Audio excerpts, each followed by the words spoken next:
প্রলয়ঙ্করী বন্যার কবলে দক্ষিণ আফ্রিকার দেশ মোজাম্বিক। দেশটির লাখ লাখ মানুষ এখন বাস্তুচ্যুত, ভেসে গেছে ঘরবাড়ি, ক্ষতিগ্রস্ত ফসলি জমি, বিচ্ছিন্ন হয়ে গেছে যোগাযোগ ও সড়ক ব্যবস্থা।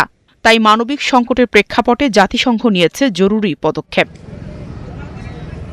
তারা জানিয়েছে, সেন্ট্রাল ইমার্জেন্সি রেসপন্স ফান্ড মোজাম্বিকের জরুরি সহায়তার জন্য $5 মিলিয়ন বরাদ্দ হয়েছে।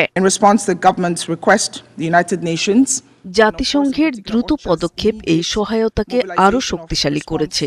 20 সদস্যের জাতিসংঘ দুর্যোগ মূল্যায়ন ও সমন্বয় দল এরই মধ্যে ক্ষতিগ্রস্ত এলাকায় পাঠানো হয়েছে।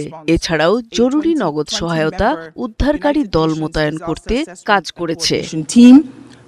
বন্যার কারণে 1 লাখের বেশি মানুষের ঠাঁই হয়েছে অস্থায়ী আশ্রয় কেন্দ্রে। পানিতে তলিয়ে গেছে বিস্তীর্ণ কৃষি জমি। প্রায় 1,500 কিলোমিটার সড়ক যোগাযোগ বিচ্ছিন্ন হওয়ায় বহু পরিবার এখন খাদ্য ও জরুরি সেবা থেকে বঞ্চিত। মৌলিক পরিষেবার যথেষ্ট অভাব রয়েছে। আমি এইমাত্র যে আশ্রয়কেন্দ্রে গিয়েছিলাম, একটি ঘরে 55 জন নারী তাদের সন্তানের সাথে ঘুমায়। আলোর অভাব, খাবারের অভাব, সহায়তা অপর্যাপ্ত। ক্ষতিগ্রস্তদের জন্য খুবই ভয়ঙ্কর অবস্থা। এই দুর্যোগে সবচেয়ে বেশি ক্ষতিগ্রস্ত নারী, শিশু, বৃদ্ধ এবং প্রতিবন্ধী ব্যক্তিরা। WFP জানিয়েছে, দুর্গম এলাকায় সহায়তা পৌঁছাতে ব্যবহার হচ্ছে নৌকা, ভারী ট্রাক, বিমান ও হেলিকপ্টার। তবে আছে অর্থের ঘাটতি। আগামী 3 মাসে জরুরি খাদ্য ও পুষ্টি সহায়তা দিতে WFPর প্রয়োজন $3.20 লাখ। এদিকে দেশটির উত্তরে 9 বছর ধরে চলা সহিংসতায় বাস্তুচ্যুত মানুষের সংখ্যা বাড়ছে।